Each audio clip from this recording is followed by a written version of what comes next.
So this is the first particular image. This particular talk, we are not talking about some beautiful pictures and those things. I'm talking about my journey about this place and why I, choose this place to go. So you'll also get idea, how we guys are also exploring places for creating new places for a travel and everything. So this is the first image. You can see the photographer is also a different guy. He is a friend of mine. He's a Timothy Allen. He's a travel documentary photographer and he's also a filmmaker. And we worked together on one of the documentary which we shot for a BBC in 2009 or 2010. I don't remember now.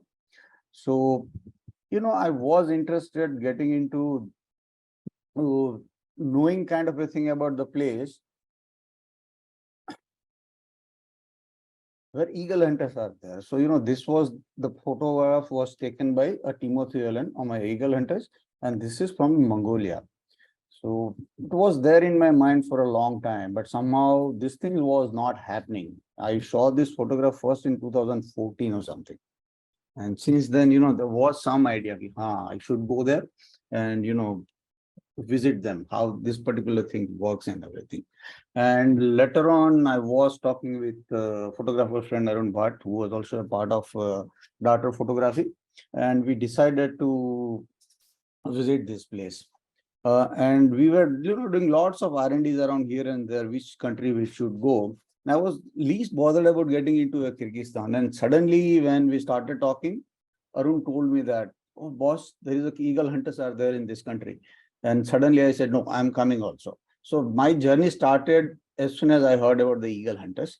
So we'll go through, step by step, how we decided and everything. My story will about, meeting them for the first time and everything. So yes, so it's all about Kyrgyzstan. So Kyrgyzstan is a part of a Central Asia, Asian country, and it has a history. We can talk about Stone Age kind of a thing. So we'll not get into that kind of an history. So when I was first talking about, getting into a Kyrgyzstan, so I was talking about at home also saying I'm getting into, I'm planning to travel to Kyrgyzstan. And the first question was your cell phone work there? I said, no, because then said, so you don't have a roaming kind of a facility. And I said, no, I said, Kyrgyzstan is not part of India. And so that kind of, unknown place this was. So when we started doing research and everything, first was, came to our mind was the land of nomads. This particular country is like 96% of the country is covered with the mountains, and whatever 4% is there is also a hilly area, which I also came to know a little later.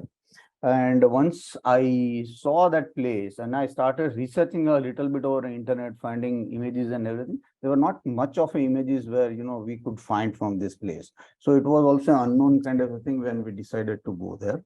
And of course, the more excitement was there towards meeting eagle hunters.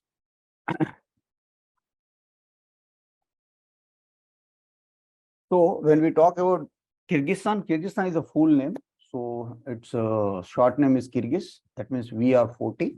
And there was a belief that, this particular Kyrgyz word came from the Turkic. Turkic means of 40. And there were almost about 40 different clans were there. And there was a legendary king called Manas who put them together and they made one land that's called Kyrgyzstan.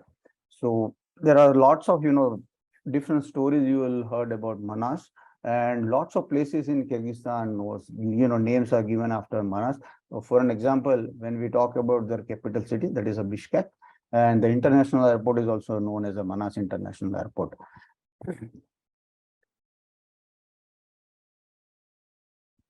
When you see a Kyrgyzstan national flag, that also represents there are 40 different clans. So sun rays are total 40 numbers. So that's where, like, when we talk about Kyrgyz with V40, and sun also represent the same thing about 40 rays, about 40 clans. And if you will see some zigzag lines are there, which is representing their traditional places for that's called as a yurt, where they generally, when nomads people they travel around, they stay into those small hut kind of a thing, which is known as a yurt. We'll see some pictures and everything later on. So there is always a question, where is Kyrgyzstan in the map? So before that, I would like to tell a little bit brief about me. Most of people must be knowing about me. So I worked with Data for quite some time, almost a decade or more. I'm a travel documentary and nature photographer. I'm also a Sony brand ambassador, and I also a brand ambassador for Skyloom software.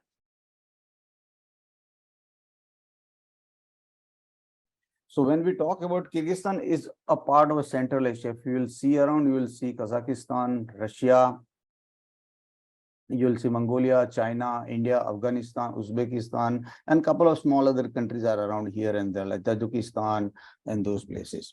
So when we want to see where exactly Kyrgyzstan is, so this is a very easy method.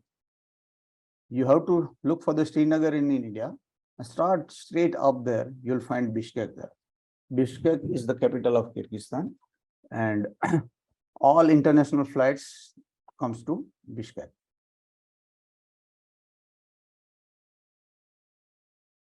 So when you go in a Bishkek is a beautiful town where you don't see many old monuments or like historical buildings and everything, but you'll see mix of Russian architectures, buildings and those things around. So and it's a really nice, surrounded by mountains, Tanashin mountains around there. So it looks so beautiful when you land from the flight. We'll see some pictures of when you are landing there. Before that, would like to see, people always have a question, what is the visa process, how to travel, and what kind of a language do they speak? So when we talk about visa, once upon a time, you used to apply visa in the embassy in India in Delhi, but that they have changed it and they now made it an e-visa. So you have to apply online, but at the same time, they'll ask for an invitation letter from your registered travel agent who is inviting you in Kyrgyzstan. So basically, they need an invitation letter from the travel agent who is registered with government. So they will give you a letter. So when you are applying your visa, you have to upload that document. If so, they also make sure whenever somebody they are giving an invitation letter, people travel with them, and then they will organize a letter for you. So there are some fake travel agents are also around. They'll give you invitation letter, and there are likely chances your visa will be get rejected. And this small country has a very funny rule. If your visa is getting rejected, you will not be applied visa once again for 1 year. So whenever you are applying for the visa, just be careful that your travel agent is not a fake travel agent or not some random kind of a person who they must be registered with the Kyrgyz government. And language, yes, language is generally we think we'll go out, English will help us a lot. But if you are traveling in Central Asia and particular in this country, English is nowhere exists. So even in a Bishkek, it's like the capital city, hardly few people can speak English. So here there are two languages which is popular. One is of course Russian, and the second their local language called Kyrgyz language. So whenever you are traveling, if you are planning to backpack, it's not an easy country to backpack because transportation wise also they don't have much local transportation available. So either you have to hire a motorbike or you have to hire a car for yourself to travel around. So doing a hitchhiking and everything will be difficult unless and otherwise you know the local language. And when we talk about phone connection is also not available everywhere. So bigger cities and bigger villages, definitely you will get network connection. But if you think you will go in a mountain, you'll use a Google Translate or anything, may not work because there is no phone network available. So just be careful with the travel agents. And second thing, just don't try to venture unless and otherwise you know the language or you have some partner who can speak your the local language. So this is what. So basically, when we travel there, so if you are traveling from India, there are two options. One is you can fly from Delhi. Second is you can fly from Bombay. So there are a couple of airlines. You can use some Turkish airlines. You can use Air Arabia. You can also use, there is a Kazakhstan airlines called Air Astana. So basically, all of them will take you from different places. So like if you are using Turkish airline, they'll go to Istanbul, and from Istanbul, they'll take you to Bishkek. If you're using Air Arabia, they'll take you to the Sharjah, and from there, they'll take you to Bishkek. And if you are using Air Astana, they'll take you first to the Kazakh capital called Almaty, and from there they will take you to the Bishkek. So if you are going from I have traveled from Sharjah and I traveled from Delhi. So most beautiful views will give you only a flight which is going from Delhi to Almaty and Almaty to Bishkek. So basically, you will cross all Hindu Kush mountain. Definitely, any Indian airline will not be able to cross Pakistan airspace because of all restrictions, but Air Astana can fly through. So definitely, you'll be able to see one of the most beautiful mountains uh, on your flight. So on both the side, you will be able to see beautiful mountains. So this was on my first travel. I was flying. So that time this was in Kush on the right hand. So I took a right hand side window. But later on we also figured out, you can sit on both the side, and both the side will give you a beautiful views. So this is what you see when you land. So this particular land, when you are in evening, when you land, this kind of a colors are very usual in this country. So generally it's like a very orangish kind of a thing color you will find in summer months. So recently I was traveling in winter. So this is how the place looks like. So winter, this is what you will find, mountains everywhere. They are, covered under the snow. Same time, you will see some foggy weather around here and there. And this is what you on the right hand side, that's what you see in the summer months.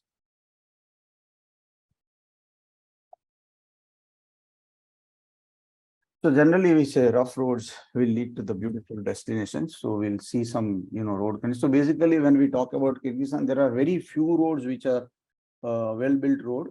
So one is to definitely around Ishikul Lake. Ishikul is the main tourist hub for, most of touristy activities kind of a thing. So you'll find beautiful road around, starting with Bishkek all the way to all around Ishikul Lake. Road is good. Otherwise, once you leave that beautiful road, you is always like, you will be on some kind of a rough road, and advisable, you should take always 4x4 kind of a vehicle to go around. And the another road goes to other southern side of the country, which is Osh. So that two roads are really nice. Otherwise, all of them are all, rough road kind of a thing. There is no particular well-built roads are available in the country. And this kind of a traffic is very much usual. So this is what I saw, like, I thought, after looking at this all animals and, goats and sheep, I was not missing my Ladakh. So that's what first, when you see some images and everything, you really feel that you are into a place called, it's a known place like Ladakh. But more you travel, you will realize landscape is completely different, compared to the Ladakh mountains and everything. And in Kyrgyzstan, people say every 50 kilometers, you will see a different landscape. And that's really true. So every 50 kilometers, 100 kilometers, you will visit and, you'll see the different landscape. So you'll come across with lush green meadows. As soon as you cross some 50, 60 kilometers, you'll get into some beautiful mountains and plenty of rivers around here and there. And Ishikul is also known for region is also known for different kind of canyons. Of course, you'll just leave on a side from main road and you start getting this kind of a roads, which is very much usual. That's the main identity of Kyrgyzstan, you can say. And there are still like, plenty of old Russian cars are in use. Even some of those cars are late 60s kind of a thing. So people are still using those cars. They don't have any kind of, industries available. So most of vehicles and those things are coming are either second hand or maybe are the imported coming from Russia or some European countries are there. So you'll see lots of different brands there. And Russian brands are popular because of they are cheap to maintain. And it's available most of the places.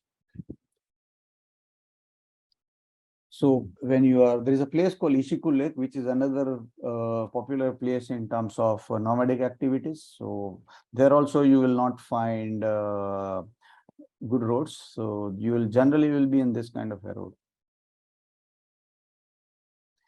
So you won't see too many restaurants on the way when you are in the mountains. So definitely, these are this kind of a places we stop by to make a picnic lunch and everything. So water is always crystal clear because there is no other people, they are making river polluted. Place is really, you will feel fresh whenever you stop, wherever you stop. So these are the places where we generally used to stop for, coffee and chai break kind of a thing. Of course, we used to take pictures, but this kind of breaks really gives you an idea about the landscape, the place and people and everything. So this was our picnic lunch spot. So generally we were cooking our stuff because I'm a vegetarian, so definitely did not have much of an option. We'll talk about food little later.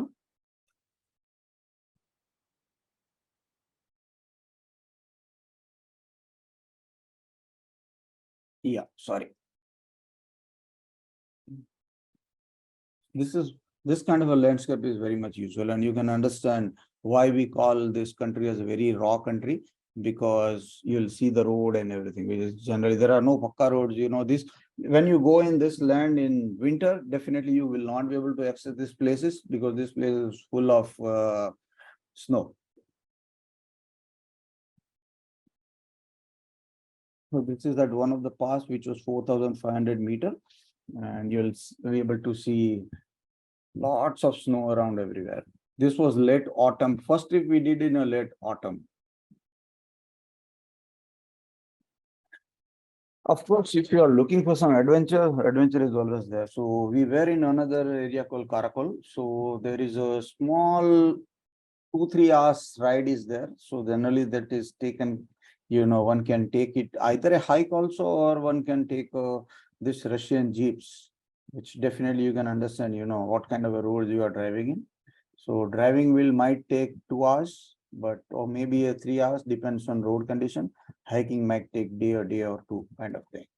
So you'll go with lush green area in this particular region. Of course, this country is known for their horses.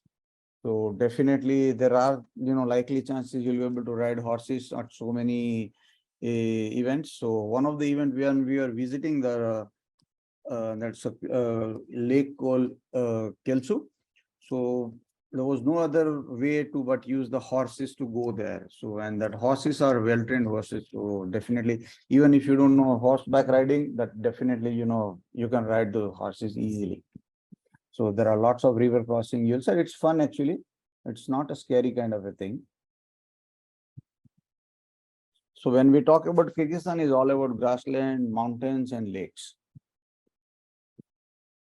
So this was the first, look for me for this country when we reached to a place called Sankul. Sankul is basically an area where, it's around 3,000-meter high alpine lake. And this particular area, it's full of activities with the nomads during the summer months. And before winter arrives, there's nomadic people, they go back to the villages with their herd and their animals. So this is a usual practice. Summer months, they'll come back around April or mid-April, May. They'll come back in this area. They stay for a few months. And as soon as late autumn, they start getting back to their villages. So this particular area is full of nomadic activities with the animals, and it's completely a rolling hills, and definitely clouds creates beautiful patterns on this area.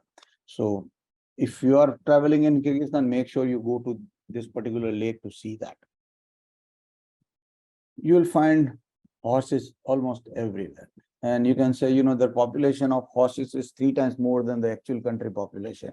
So you can understand how many, horses and will be out there in the country. So you will find everybody is riding horse. So even a small kid, they know, how to ride a horse. The way we see, kids in India, like we know kids, they know how to ride a bicycle. Here, the same story. Even like a new kid, like, I generally found that even before they start learning walking, they might be riding horses. So this is like very usual kind of, wild horse. These are not a wild horses, but like, it's belong to some nomad family. So generally they leave it in the open. So in evening, they'll go and come back, take them back to their pens. So this is what you see during the daytime. So blue water, Definitely, this is an autumn season, so grass was yellow. Otherwise, if you are in summer, you'll find the entire thing with wild grass, this green grass and wildflowers everywhere. The water is also crystal clear water. This is also a Sankul lake. So what you see, the white dots, they are the Ute. They are known as a Ute. That's also like the nomadic family. They stay in this small Utes. It's temporary structure. So they generally take it off when they go back home, and the same places are available to stay for the tourist also. That's another lake called Kolsu Lake. That's where you have to go with either riding a horse. Sometime, if the water is not that much, you can also take old cars like the Russian cars, which really can go anywhere. You can use those vehicles also to reach this place. It's really beautiful area. So this is the area where it is close to the Kolsu Lake. So it's a beautiful mountains. This is what you will find typical Central Asia colors in the sky in the evening. There's one more mountain picture. So there's a this area is from the previous pictures what we saw here. That's like all or more than 3,000-meter high plateau. So generally in autumn, these places will turn into yellowish color. But where there is a valley called Karakol area region, this is what you will see. So it's like alpine kind of a place. So this is the valley where you have to use those, Russian jeeps to come and like, 2 hours rough ride, like a stone kind of a ride, and you will reach on this side. So this is the place what you will be treated with, that kind of a really hardcore ride. So this is a beautiful lush green area where you can stay also. There are facilities to stay for the tourist where, they can stay with the local family in the ute, and people take different, hike and everything to reach at different places. Or you can come back in evening back to Karagol. So this is like, dogs are always part of the nomadic family. So you'll always find dogs with either with the herd or with horses or with the nomads. Everywhere they generally take care. They are the guarding dogs. So they generally take care about animals. So it's, this area is very unique. Like this country itself is very unique. As I was telling previously, every 50 kilometers you'll find different landscape. So this is around Ishikul Lake, which is 10th largest lake in the world in terms of volume. Sorry, 7th largest lake in the world. And when we talk about the saline water, this is the 2nd largest saline water lake in the world. So there are, in surrounding areas to Ishikul is always about different style of a canyon. So this canyon is known as a fairy tale canyon. Apart from that, there are different canyons are there. So you definitely can, if you really want to explore these places, you should have like 2 to 3 days to go around in this place at least. So you can go and you can walk in these canyons or you can drive in this canyon. So depends on mode of activity you choose. You can do you travel around, and particularly when you are here in the morning and everything, it looks so beautiful. So if you are here in this canyon region, make sure you don't miss these places. And always, like when we talk about colors, you will not get disappointed with these places with beautiful colors in the morning and evening. And you'll find lots of wildflowers, what you can see here. Yeah. So it's a place of a wildflower when you are there in a season, June, July. So as I was telling, this country is a horse country. So people ride horses. People, even when we talk about meat, so this country is a meat eater country, and their delicacy is a horse meat. So during some occasions or maybe a celebrations, you also find horse meat in their meal, and they also have fermented horse milk, mare milk basically. So that is another thing which we would like to try out. So that is expensive because that but the horse milk, they use it for lots of medical purposes. So it's people come in summer months to, stay with the nomads for a longer period of time for medical treatment with the milk and everything. So as I said, this place is, it's a paradise for the horse riders and, with the horse landscapes. So sometimes you feel that, horse rider himself is riding on the cloud. So the small place, what you see here, that's a ute, and generally you'll find pens like this around for the animals. And most of nomads, what or shepherds, what they call it, they are on horses, unlike what you see in Ladakh and other places where, generally our nomads in Ladakh, they walk, but here people ride horse all the time. So generally they must be going 20-30 kilometers during the daytime for the taking their herds for the grazing and everything. And this particular photograph was taken in Akshay region of Kyrgyzstan. So the Akshay region where, it's touching close to the China border, and you need a special permit for that. And when you are traveling with your travel agent, definitely they'll, make all the permits. When you are trying to do hitchhiking kind of a thing, if you don't know, definitely you will not be allowed to go in this area because there are lots of military checkposts or there on this area. So make sure, whenever you are traveling, you should go with the proper travel agent to make sure you have proper permits and everything in hand before getting into those areas. Yeah, this is one more picture of a nomad with his beloved dog. So I was talking about the kids. So this the small little kids, they know how to ride horse really well. So here there was a funny thing happened. I was trying to ride a horse. I never did that in my life. So I was okay with cycle, but like riding a horse was what I was not comfortable at all. And horse is a smart animal. It knows whether rider really knows how to ride a horse or not. And definitely my horse was extra smart and was almost like I was, you were almost ready to throw me out from the back. And kids were literally laughing. And after that, they were doing show off literally. A big guy cannot ride a horse, but definitely for them, it was like, playing with a toy kind of a thing.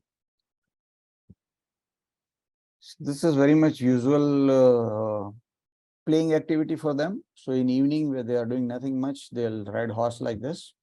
They keep riding horse and they throughout the mountains and grounds and all the places.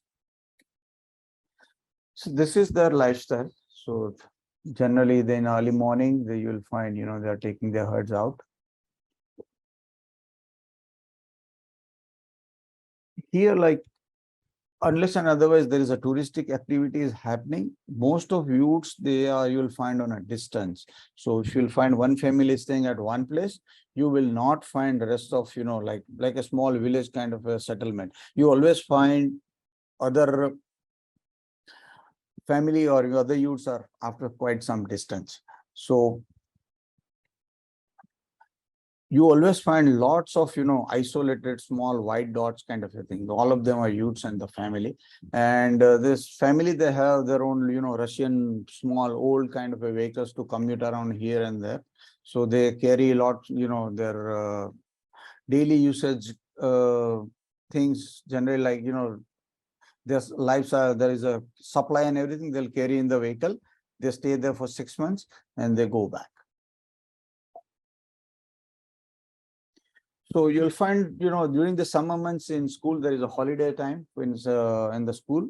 So kids, they generally come back to the mountains, they stay with the family, and they also help their parents in terms of, taking care of animals and riding horse, or they keep playing around with animals, or maybe they keep riding horses around here and there. So we come across with one of the family where, the grandmother was just staying, basking sun outside sitting ute. So this is what is the internal setup with the regular family use. And when we talk about touristic kind of a thing, yes, definitely, it's a little different, decorate with lots of, the local stuff like, carpets and everything. This was a kitchen ute. So this old lady was, preparing some chai, and, chai is like, they love chai actually. So whenever you go there, definitely you'll be offered with chai. and they'll also get you a local bread. So chai and bread is always out there whenever you go to any random you with any nomad family, you'll visit them. Definitely, you'll be treated with chai out there. So there's another lady who was sitting there. And kids, yes, there are kids. They have a free time, so everybody loves music. So both of them, like that, these two brothers, they were just playing outside with his father's guitar kind of an equipment. And definitely, as I said, they're always there to do little kind of a show off when they see tourists. And you are there, definitely, they don't understand anything about English, but generally they're curious about you and they'll ask, where are you from? And you'll say you're from India. Definitely, they'll start singing some old songs like from, either from Mithun Chakravarti or something like that. Then during Soviet time, there was no other movies were coming in. So most of those movies were from India. So the old age people, they really know a lot of, Indian movies and songs. So it's fun generally when you go and meet them, like old people, they generally talk about.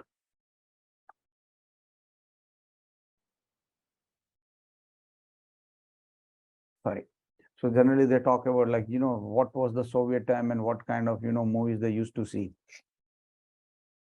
So definitely, we also met those two brothers' father, and he started playing his small guitar kind of a thing. And apart from a yurt, there are lots of wagons are, they generally bring it. I'm still surprised. I don't know how they're, bringing them inside the mountain. And you'll find this kind of a small wagons they'll use for their, their temporary house because they don't want to build yurt. So they use this kind of small wagons where they'll generally set up their summer house.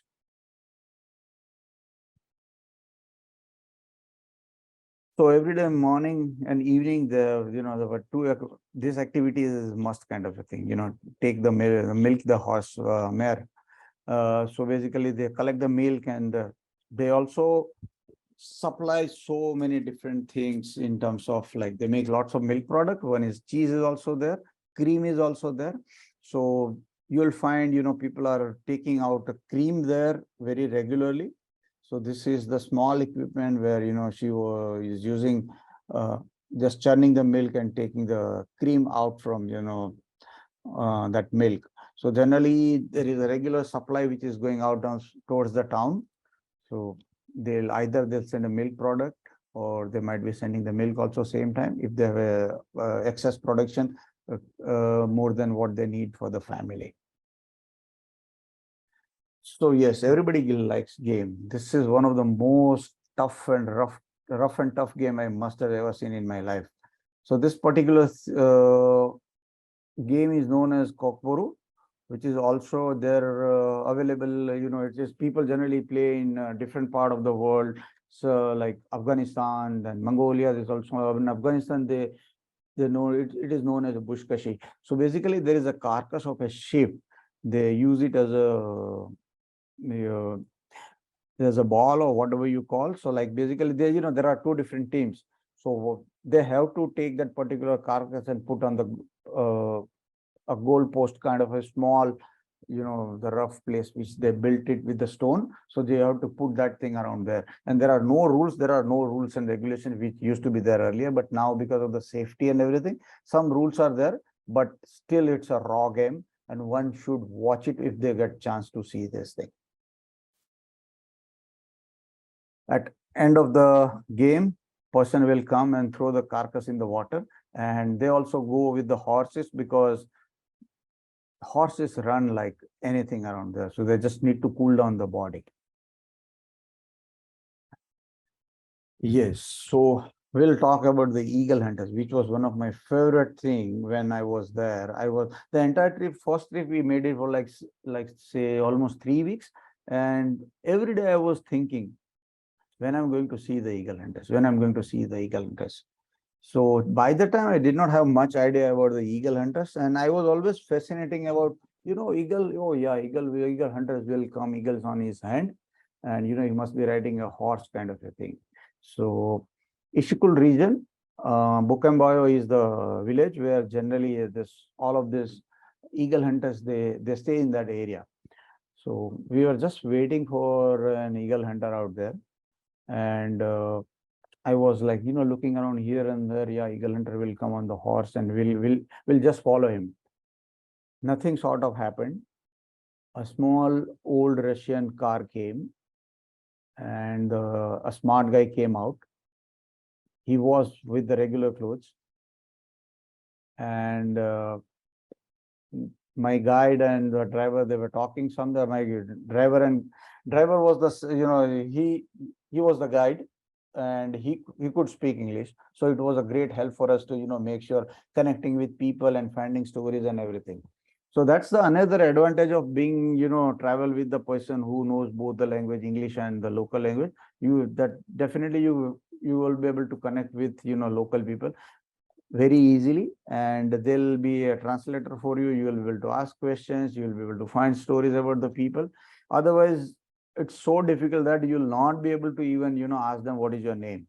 So I suggest whenever you travel in Central Asia and this kind of places, make sure you have an English speaking guide with you. So both of them were talking, and they asked, where you want to go for a pictures? I said, pictures, where is the eagle? Where is the eagle hunter? Then my driver said, he is the eagle hunter. And then I asked, where are the eagles? He said, eagles? Oh, okay. They are sitting in the car. And definitely, the two of the eagles, one was very young, and another one was sitting in the car. And both of them were like chirping inside very loud. I didn't catch that. Could you try again? So basically, they were like, they put a small, hood kind of a thing on their eyes, so they could not see around. Otherwise, eagles are really an angry bird. So they just wanted to make sure to reduce their anger. They put them like a blind kind of a thing. So both of them were sitting peacefully on the back seat. Then we went in the mountain, and they wanted to demonstrate us, how eagle hunts and everything. That's what happened. They showed us with the fox fur and everything, because we did not want to kill animal. So we said we don't want to do that. We just show us how you guys train your eagle and everything. So that's what was happened. So they showed us how they train their eagle. And basically, though I was always curious about them. So this is the golden egg. I'll tell you, how they train the eagle also. So this is the golden eagle. So generally, we don't see eagles that closely when we are, shooting wildlife or a bird. Generally at distance, and you will not be able to even say that how big this animal can this bird can be. And the wingspan is also really it's when you spread the wings, it's really big. So you can compare now when we'll see the the eagle is sitting on eagle hunter's hand. So we keep over a period of time, I keep meeting lots of different eagle hunters also. So everybody has their own story. So you can see, how big bird can be. You can see now, how big bird is.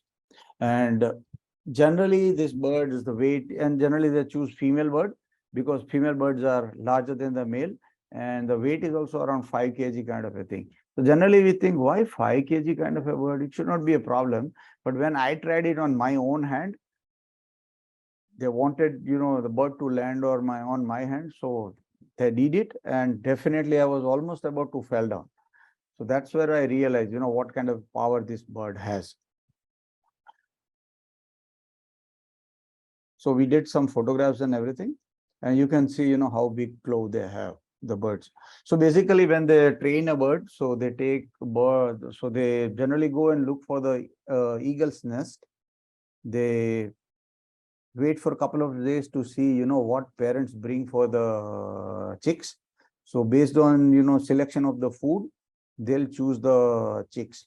So basically, when they see basically pattern, what they want to see is what kind of animals, the parents are bringing in for the food. If they are getting small rodents and everything, that means the parents are not that powerful to, feed their catching that kind of bigger animals.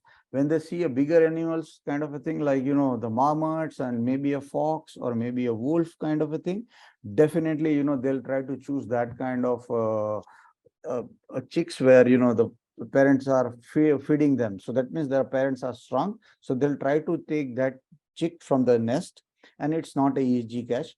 So there was a documentary was done by BBC a long time back. I definitely will send you an email, or you can send me a WhatsApp, and if I'll find that link, I'll send you. So that is a particular documentary which they were made, how they are catching that chick from the nest.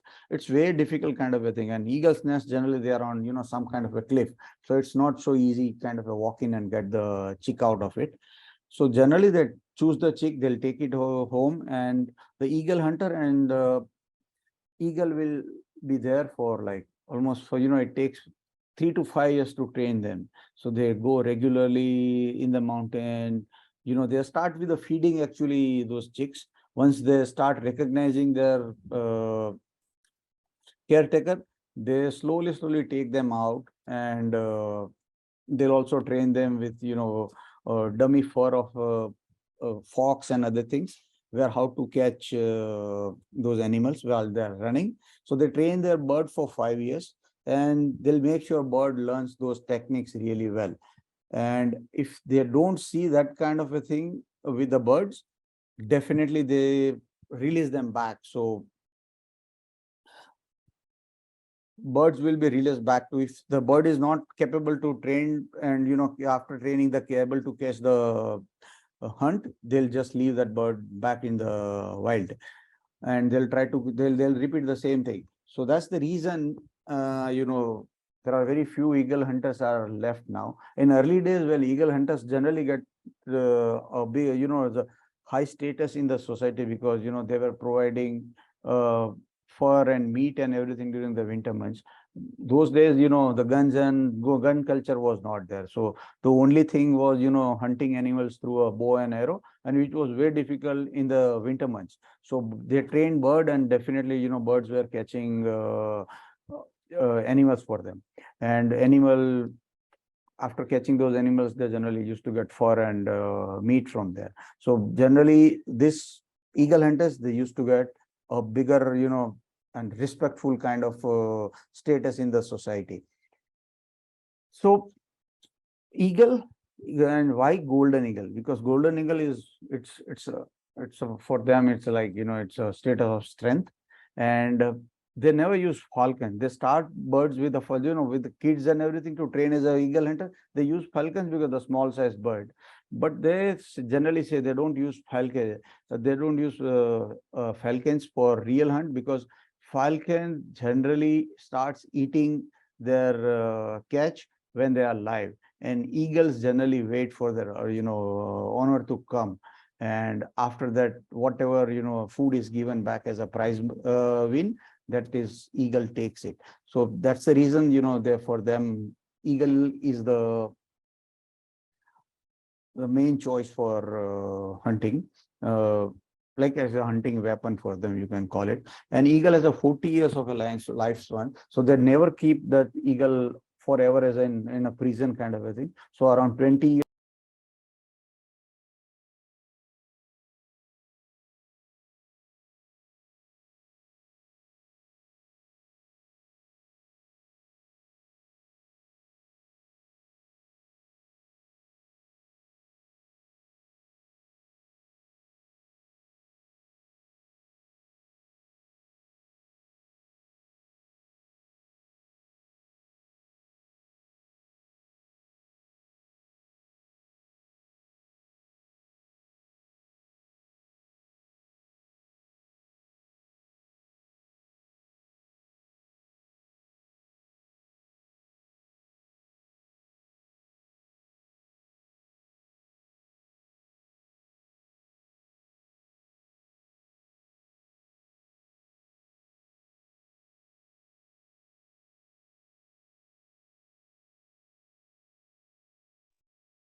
Is it okay now?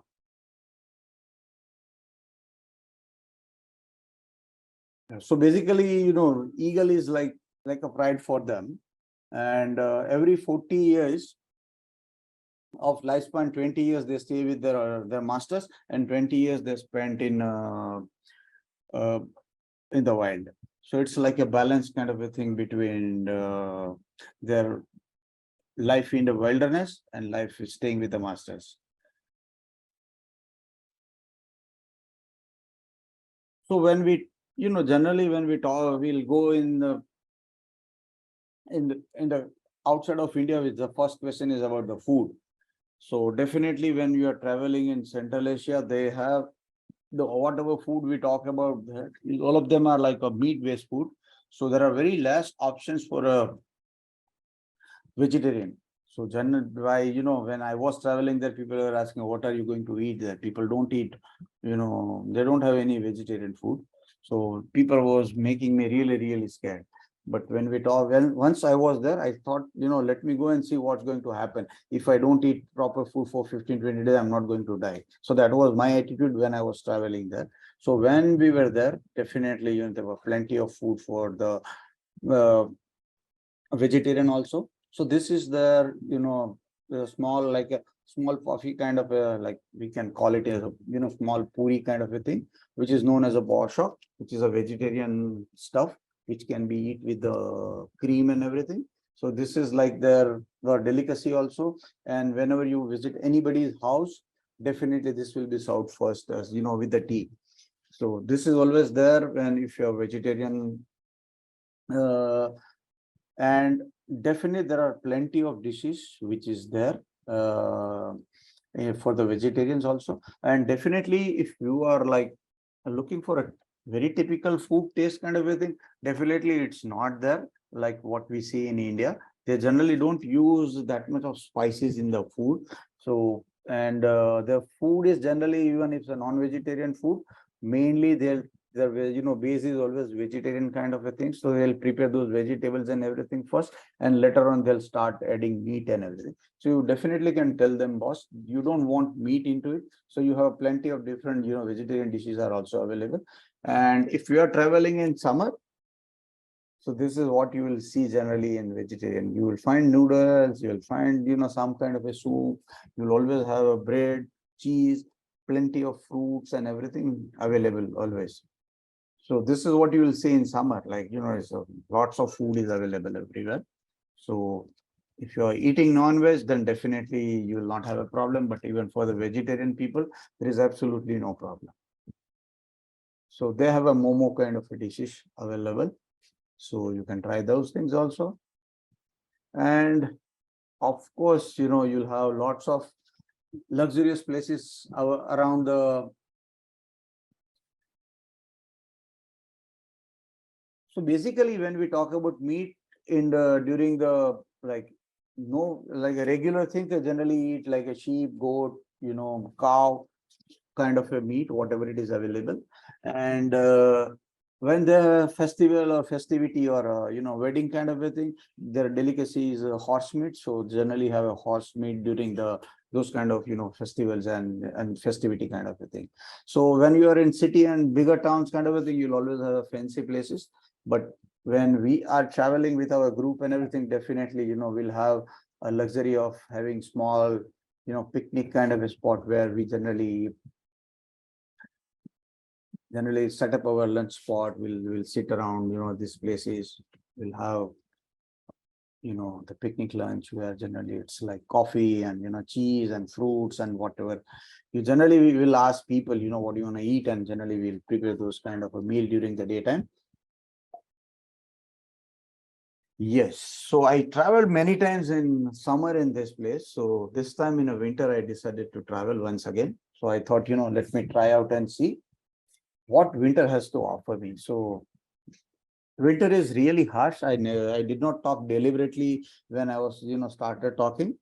Winter generally it's another side of the mountain, like Himalayas, another side of the mountain. So they get really pretty cold. So mountains can drop to minus, negative 40-degree kind of a thing easily. And the places are windy, lots of snow, unlike what we see in Ladakh and other places. So they have a plenty of snow everywhere. So this was my vehicle where, I was out there to shoot some wildlife. and some particular wildlife was, I was searching for it, and this is what I was offered, but anything can happen. So this is what my search ended with. So we were lucky also to, find it on day 2 or day 3. I don't remember exactly now, but suddenly it happened. We were just crossing some place, the leopard was sitting close to the kill, and this is what we got it. And after that was so hard to go around and, find. So basically, my trip was to, search for the snow leopard, but it is hard to go there and search, unlike what you see here in India and other places. So let's see what we can do in the next season. We'll come back with that. So this was what I found it during the winter months. So here, when we go out for wildlife, definitely it's not the way what we see in India. So generally we ride horses. So the places where we cannot walk or we can't go, we use horses to reach those places. So, during winter months, I definitely, this time I learned somewhat, horseback riding. So I'm happy with that. So I can manage horses now. I'm not sure either whether I'll be able to galloping or not, but yes, definitely my all, worry about riding horse things are just gone now. So I'm very much comfortable these days. So this was, couple of shots when we were out for a snow leopard and, other animal wildlife search was happening during the winter months. So we were in some far most remote places where in Kyrgyzstan, so we were traveling some frozen places where we were riding, horses, and we were crossing this kind of places to go on one side to other side of the mountain. And this was my trial of, like trying to become an eagle hunter, but which never happened, because holding eagle for some time, even for 5 minutes like this on hand, is nearly impossible for us to do that. It looks like you are doing some weightlifting kind of a thing. So now we'll open them one by one. You can open your mic and you can ask if you have any questions.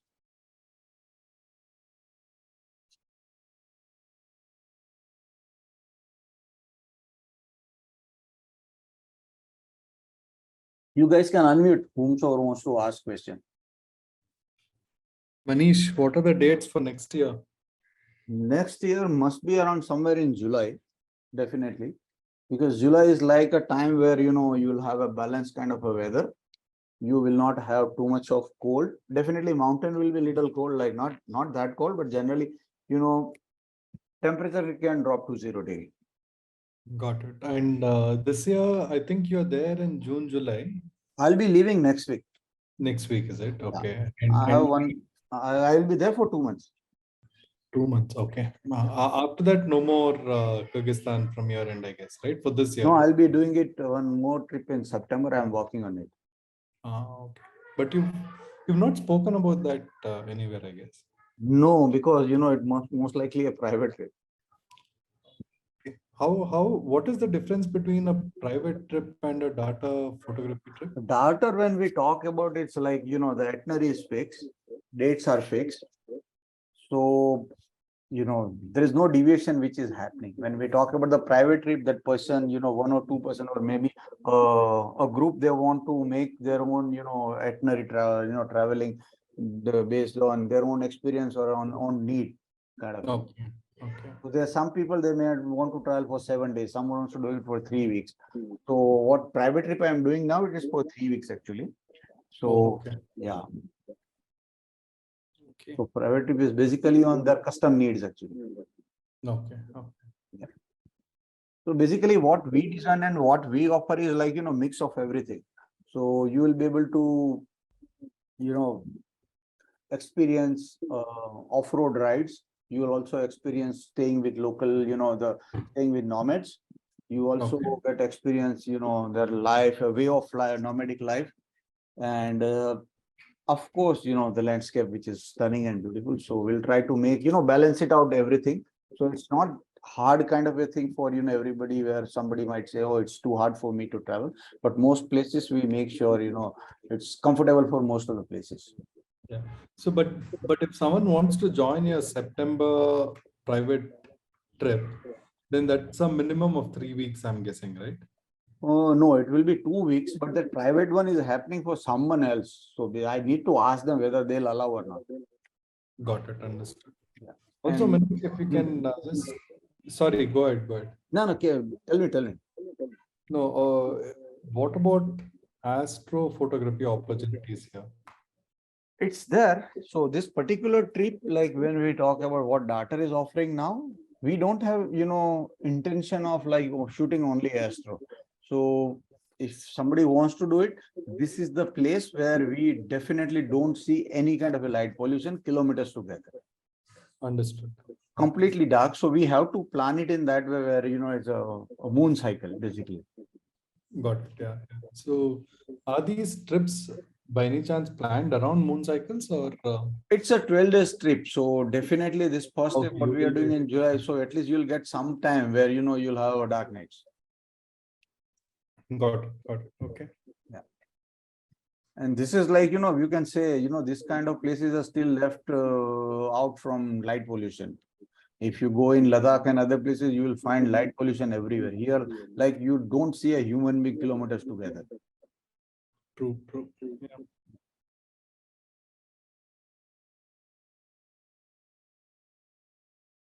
Manish, each trip, how long is the travel?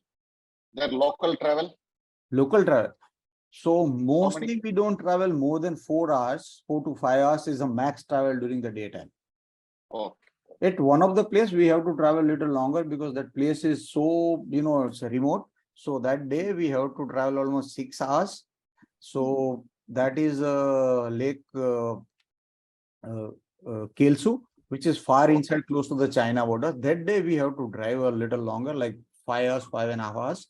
And we stay there for 2 days. So, then we'll come back. There's a place called Narin. So we'll come to the Narin once again at the same place. hmm. So we try to break it in such a way that people don't get tired. It is a mountainous ride or it is a semi-plain ride? It It's is like not, Ladakh. It's like no, Ladakh. it's not. No. Definitely not like that. So it's like a off-road, but it's not like winding roads kind of a thing. It's a straight roads. Yeah. Straight roads. Okay. Yeah. But you might find little rolling hills around here and there. Yeah. And on an average, altitude is not more than 3,000 meter high, except 2 places. One is when you go towards those canyon side up there, and second is when you visit this Kelsule. Kelsu is almost around like 3,600, 3,700 kind of a thing. So on an average, you will not cross 4,000 meter high. And this place has no problem I have seen so far with altitude sickness because of lush green area everywhere. You'll find, and during summer months, the place is completely lush green even on 4,000 meter high. What is usual temperature during the summer months? Usual temperature During daytime, nighttime, yeah. So daytime is generally, roughly between 10 to 15. 10 to 15. Okay. When you are in the mountain, Bishkek may be around 25 kind of a thing, Ah. which is very lower kind of 800 meters kind of a height. And the night might drop 0 kind of a thing. But you are in, the utes are very comfortable. So there is, you never feel, cold. Okay. Manish, I'm guessing that the days are very long in the summer. Yes. Is that so? So Yeah, the that's right. golden hour is 3 hours. Oh, how it is? definitely 2 hours. I see. Okay. So like, So the sun sets at 9 or what time not does 9, around 8 o'clock. Okay. And then it rises at 5, that sort of thing? Yes. So you have, very good amount of time for shooting sunrise and sunset. So it's not like, unlike in India, like, you have just 10, 15 minutes of golden hours.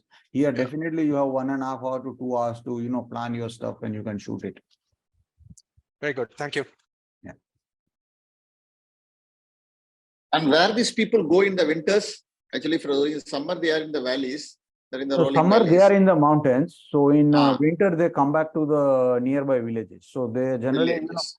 so they have a small villages always close to the mountain. So they are Okay. in summer, they'll go for, with the animals for the grazing and everything.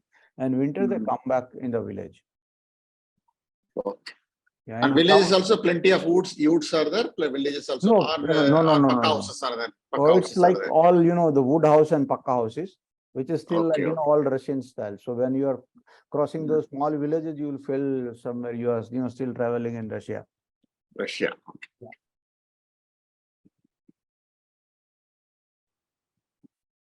Wonderful narration. Thank you, Manish. Wonderful narration. Thank you, Anything? Manish. Any other question?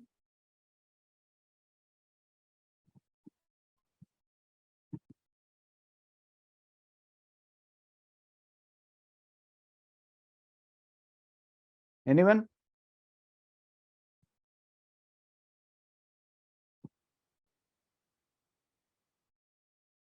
I'm unmuting everybody, so you can ask question. Don't worry.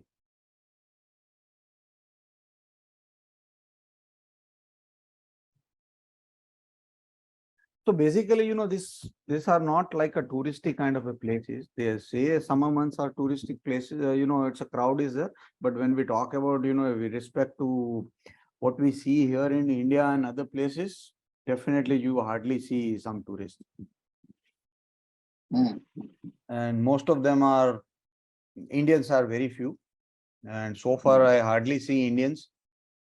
Maybe once in a while I might have seen them. And definitely, after this Ukraine thing is happened, you will find lots of medical students are there in Bishkek, because the medical university, they have allowed all of those, students in, they took basically an opportunity. So you'll find plenty of Indian students out there in Bishkek. And because of them, the nowadays, plenty of Indian restaurants are also there. Ah, which place? Which place did you mention? Bishkek. Bishkek is the capital. Okay, okay. Yeah. Is So it worth spending a day extra in Big or anything? Is it worth that's it? what we do. That's what we do. Earlier, we were like, reaching there in a Bishkek, and next day morning we used to go. So now we have changed it, and we stay one extra day in Bishkek. So first day you reach in Bishkek. Next day we'll explore the Bishkek, like, visit the local Osh market and other places where you really see, how local people are dealing with their, vendors and everything. We also enjoy, the local places. And day after, we'll start living for the mountain. And, Okay. the last day also, we reach almost like, just say, afternoon. So you still have half a day to, go around in the town. Okay. So they have a, basically this country is like, it's a Muslim country, but very moderate form of Muslim, people are there. So they're not bothered about, what you see like traditional things. So people are, very easygoing, and you will like, find lots of different kind of, coffee shops and bars and lot many other things in Bishkek town.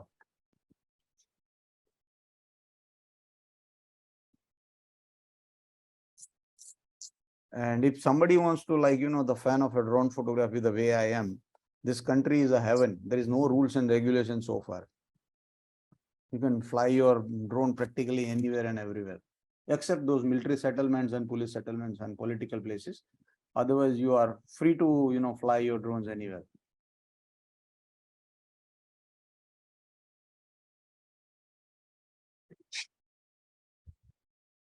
Manish, the website says something about opportunities to swim. Oh, Can you talk- yes. Yeah. So Ishikul Lake is water, it's a brackish water, little, it's a salty, but it's really nice for, swim and everything. So I advise, when we visit Ishikul, you definitely can, and you'll find lots of people, they are going for a swim inside. So you can take that day as an opportunity to go and, swim around. So there are lots of places you'll find even hot spring. You can go and you can take bath in hot stream also. I won't say, I won't advise to take a swim or a bath in Sonkul and, Kelsu, because, those are the very cold places. So Thanks. Ishikul, definitely you should, and you will find plenty of people, they are jumping around there. So there's a couple of places then, hot spring and the lake you mentioned. Yes, yeah. Hot spring Okay. is also close to the Ishikul Lake, so we can definitely go there, and you can. It's not like a very raw and open place, but it's well built and well managed kind of a place. Mhm. And lake, definitely, there are few, places they have mentioned you can go and swim around there because these are safer places. So you definitely can swim there.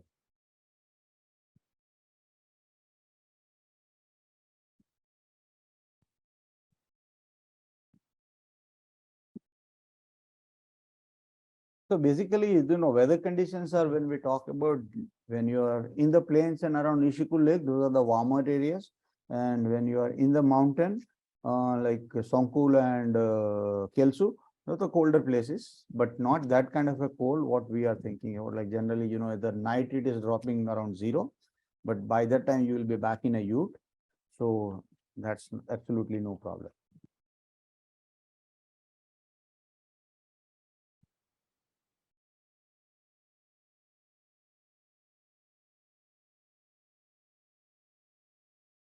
Any more questions?